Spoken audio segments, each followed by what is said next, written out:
오늘은 2023년 마지막 수요일입니다. 그래서 마지막 시간까지 이렇게 예배 자리에 나오셔서 함께 예배하시는 우리 성도님들을 하나님께서 기뻐하실 줄 믿습니다.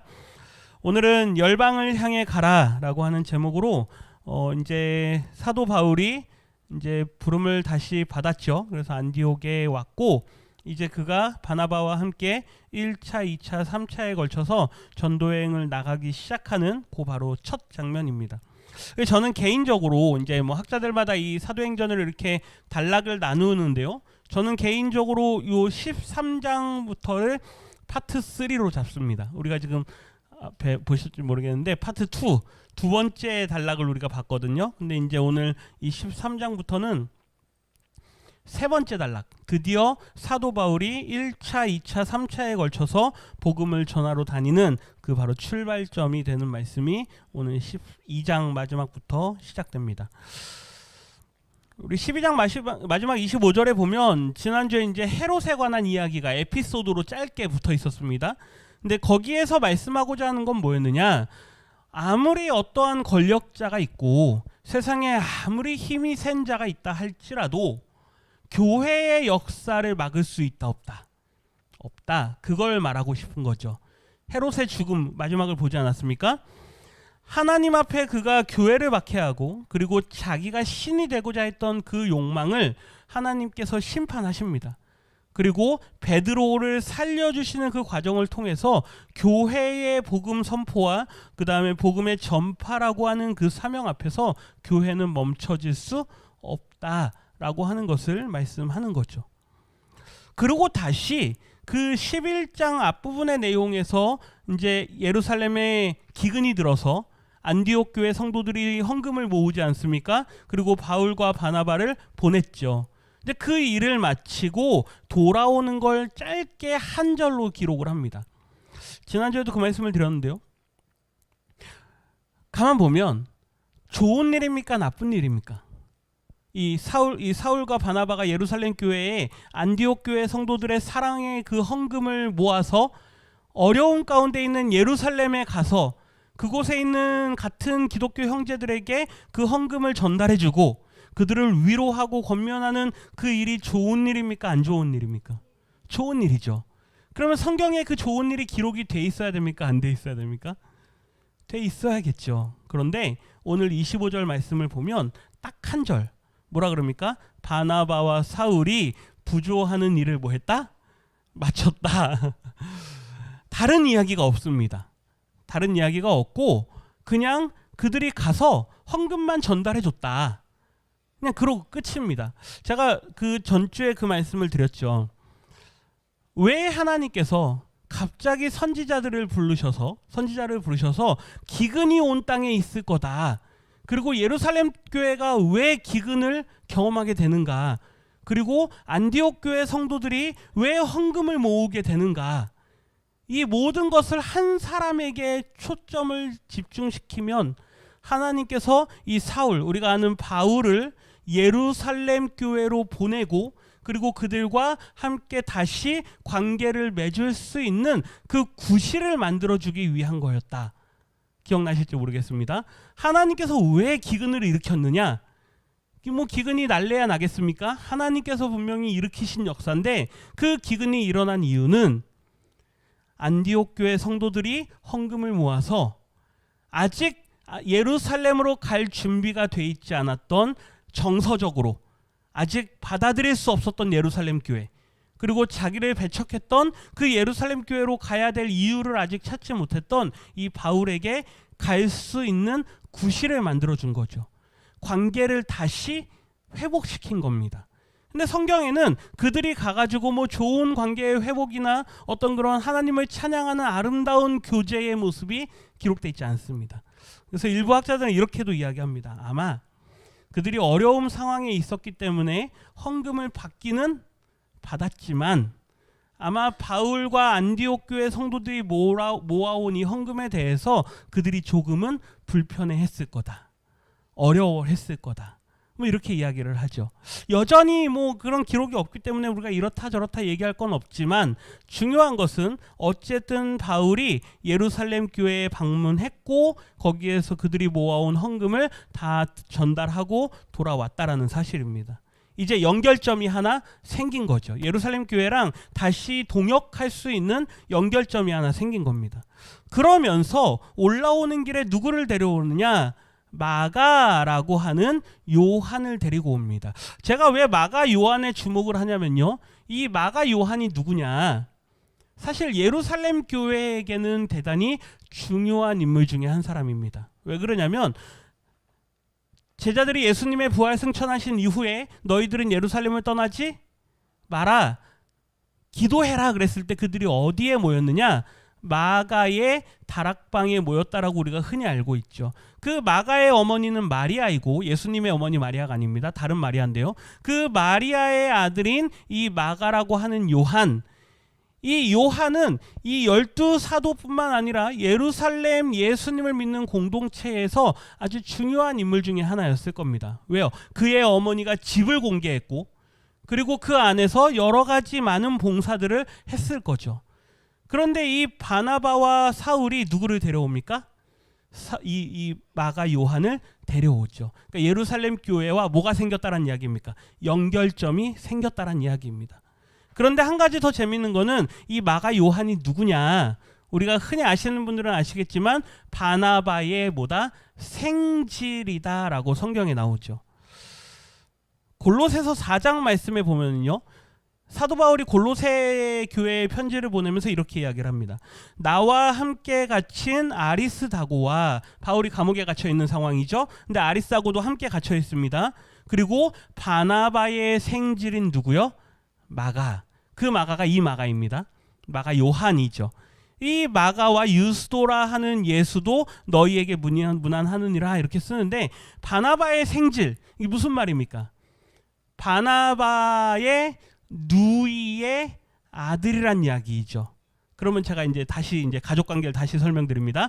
마가의 어머니가 누구입니까? 마리아. 그러면 바나바의 누이는 누굴까요? 마리아. 이해가 되십니까? 그러니까 이 마가의 다락방이라고 하는 그 다락방을 공개했던 어머니 마리아는 누구와 남매지간입니까? 바나바와. 이해가 되시죠? 그러니까 바나바가 대단히 중요한 인물이었죠. 예루살렘 교회와 안디옥 교회를 연결할 수 있는 연결점이고, 그 연결고리로서 이 마가 요한이 있었는데 마가 요한을 함께 데려옵니다. 이제 이렇게 해서 그들이 안디옥 교회로 다시 돌아와서 이제 그들에게 이제 주어진 그 일들을 감당하는 모습을 13장으로 넘어가면서 기록을 합니다. 예루살렘 교회의 사역이 이제 어느 정도 정리가 되고요. 이제부터는 안디옥 교회를 중심으로 해서 이제 사역이 그려지기 시작합니다. 우리 성도님들이 한 가지 기억하셔야 되는 건, 예루살렘 교회는 어떤 교회입니까? 뭐 우리로 치면 뭐 모교회라 그럴까요? 그렇죠. 처음 교회가 태동한 교회가 예루살렘 교회니까.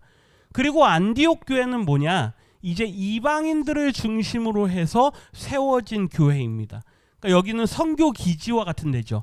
그래서 여기를 중심으로 해서 사도 바울이 여러 지역으로 다니면서 복음을 전하게 됩니다. 안디옥 교회의 한번 모습을 보십시오. 교회에 선지자들과 교사들이 있으니, 이 선지자들은 하나님의 말씀을 선포하는 사람들이고요, 이 교사들은 말씀을 가르치는 사람들입니다. 그러니까 아마도 예수님의 가르침들, 예수님께서 그들에게, 제자들에게 가르쳤던 그 말씀들 있지 않습니까? 그 말씀들을 아마 가르치지 않았을까 생각을 합니다.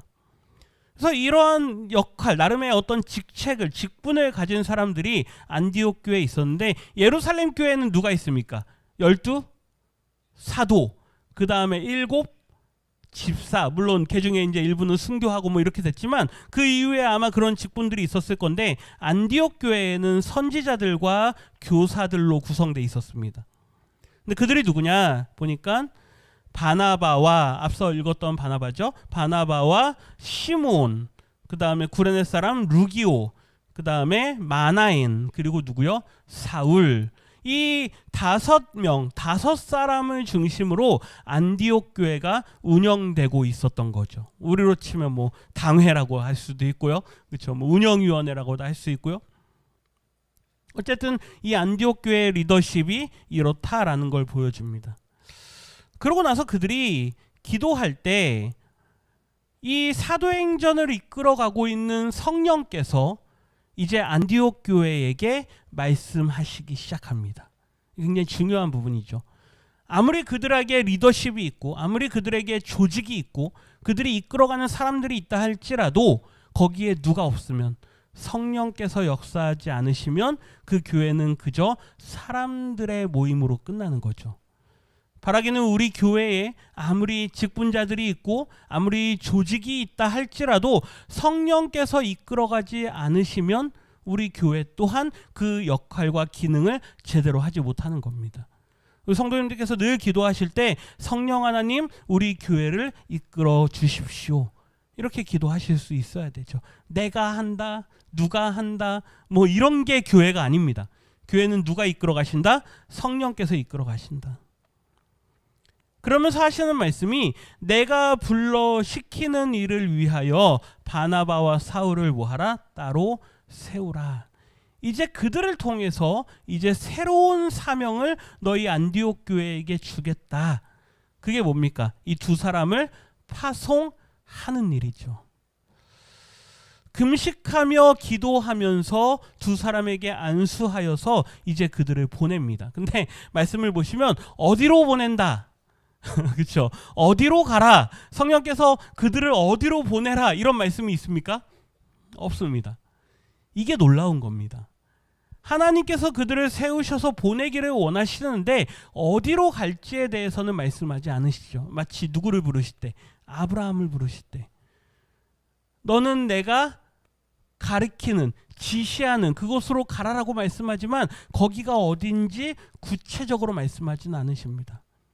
가보니까, 따라가다 보니까 아, 여기가 하나님께서 원하셨던 곳이구나, 이렇게 되는 거죠. 그저 뭐하라? 떠나라. 너희의 친척 아비의 집을 떠나라. 이 2사람도 그렇게 해서 보냄을 받습니다. 근데 4절 말씀에 보니까 그냥 그들이 떠난 게 아닙니다. 보십시오. 그들을 안수해서 보낸 거는 누구입니까? 안디옥 교회 성도들이죠. 그런데 성경에서는 그렇게 이야기를 하지 않습니다. 2사람이 무엇의 보냄을 받았다? 성령의 보냄을 받았다. 이 사도행전을 이끌어 가시는 분은 성령님이십니다. 사람들은 그저 하나님의 그러한 어떤 주시는 사명들을 따라 움직일 뿐이죠. 성령의 보내심을 받아서 그들이 이제 움직이기 시작합니다. 우리 4절과 5절을 한번 연이어서 같이 한번 읽어보겠습니다. 2사람이 성령의 보내심을 받아 실루기아에 내려가 거기서 배 타고 구브로에 가서 살라미에 이르러 하나님의 말씀을 유대인의 여러 회당에서 전할새 요한을 수행원으로 두었더라. 이 4절과 5절 말씀을 보면 재밌는 걸 알 수 있는데요. 성령의 보내심을 받아서 그들이 제일 먼저 가는 곳이 어디입니까? 항구입니다. 항구. 가라라고 할 때 그들이 가는 곳이 육지로도 갈 수 있습니다. 걸어서 가는 길, 뭐 마차를 타고 가는 길, 얼마든지 배를 타지 않아도 되죠. 그런데 어디로 갑니까? 항구로 갑니다. 항구. 실루기아는 항구거든요. 거기서 뭘 타고요? 배를 타고 어디로 갑니까? 구브로에 갑니다. 그리고 구브로 섬 안에 가면 살라미라는 마을이 있는 것 같습니다. 그곳에 가보니까 뭐가 있습니까? 유대인들의 회당들이 있습니다. 그러니까 아직까지 이 사도 바울이 그리고 바나바가 예수님의 복음을 전하는 대상은 이방인입니까? 아니면 유대인들입니까? 그렇죠. 유대인의 여러 회당이잖아요.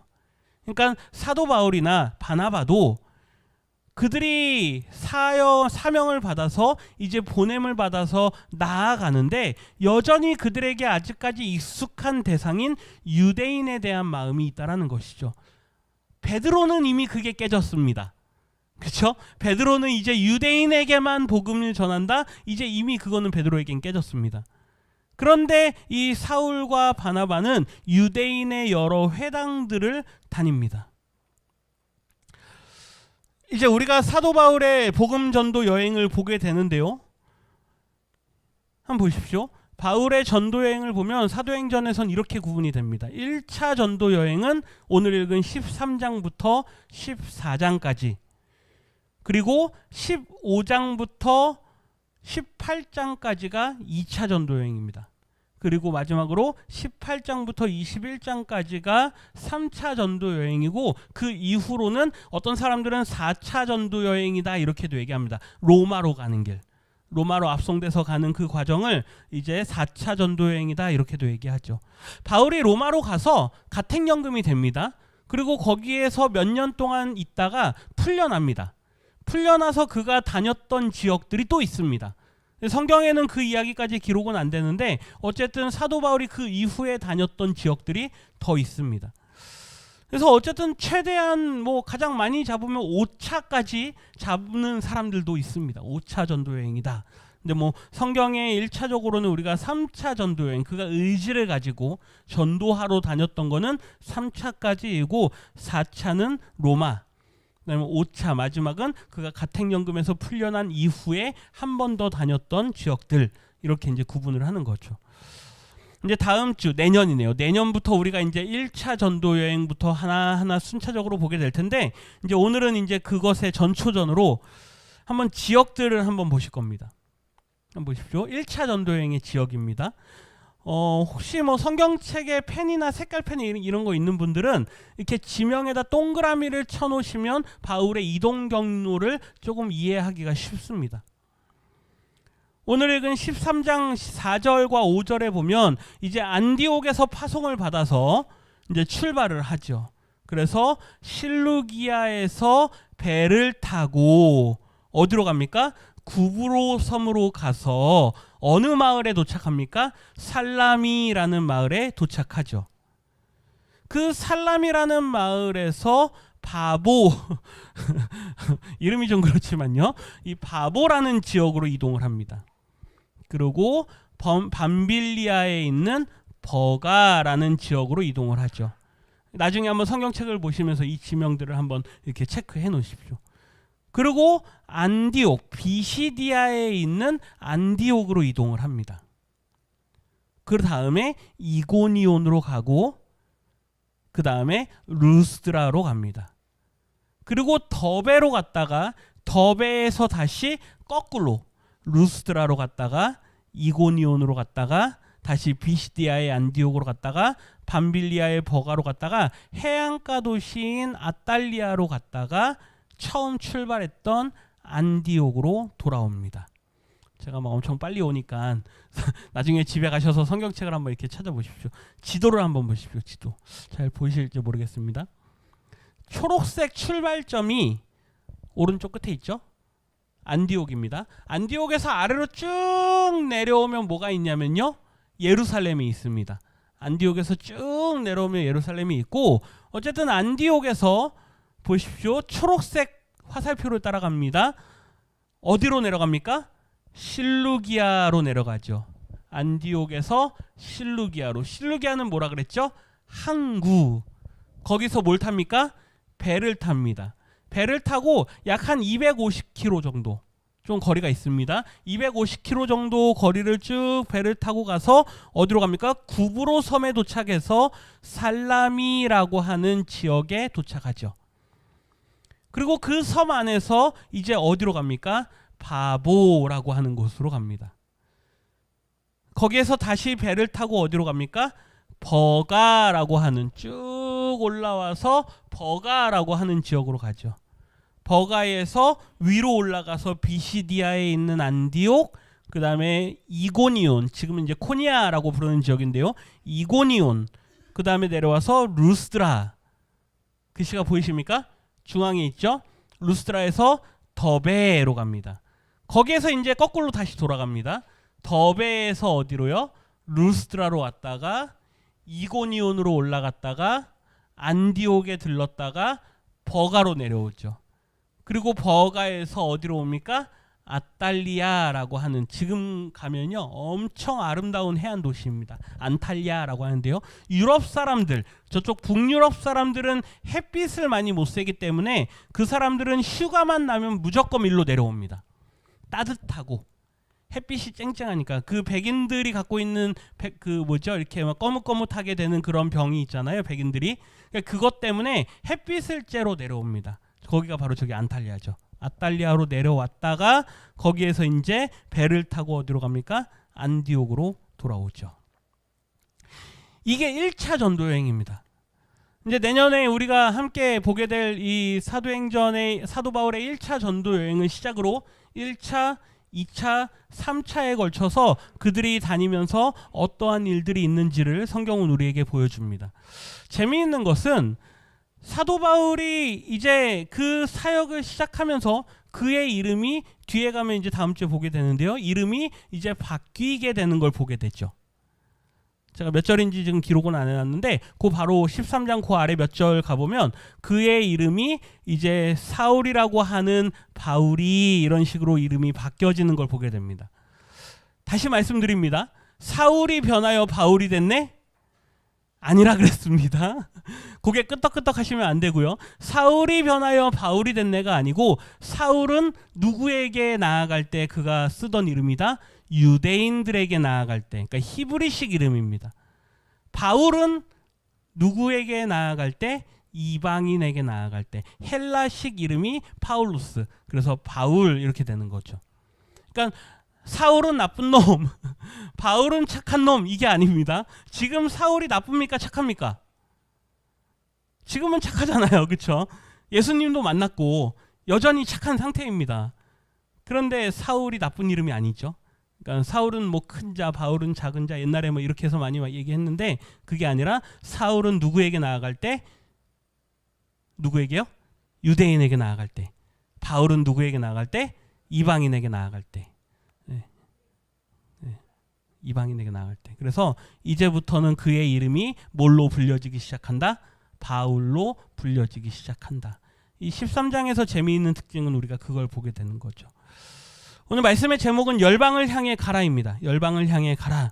이 책 제목이기도 한데요. 하나님께서 우리에게 원하시는 건 뭐냐? 복음의 전파와 복음의 확장입니다.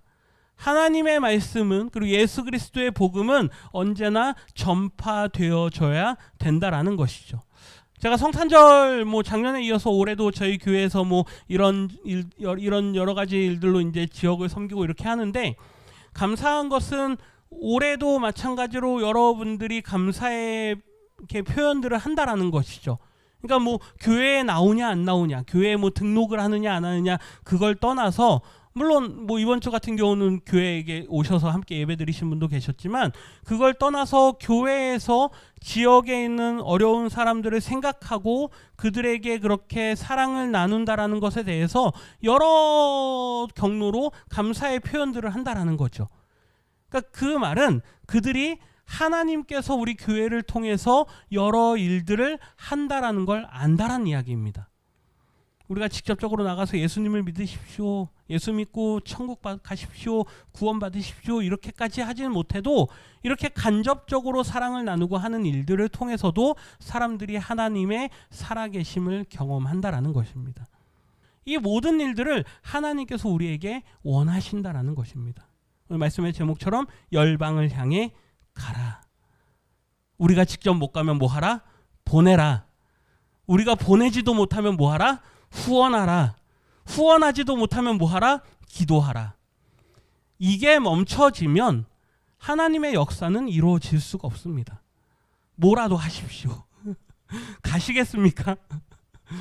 예, 가는 건 제가 열심히 다니겠습니다. 예, 뭐 보낼 수 있으면 더 좋고요. 그리고 우리가 보내기라고 힘들면 후원하고, 후원도 어려우면 뭐 하고요? 기도하고. 그렇게 해서 내년 한 해도 우리가 열방을 향해서 복음을 전파하는 그 귀한 사역에 열심으로 감당하실 수 있기를 주님의 이름으로 부탁드립니다. 한 해 동안 수요 예배 나오시느라고 수고 많이 하셨습니다. 네, 이 수요일날 말씀을 우리가 쭉 읽어왔죠. 이 말씀들의 은혜가 우리 성도님들 가운데 함께 하시기를 주님의 이름으로 축복합니다.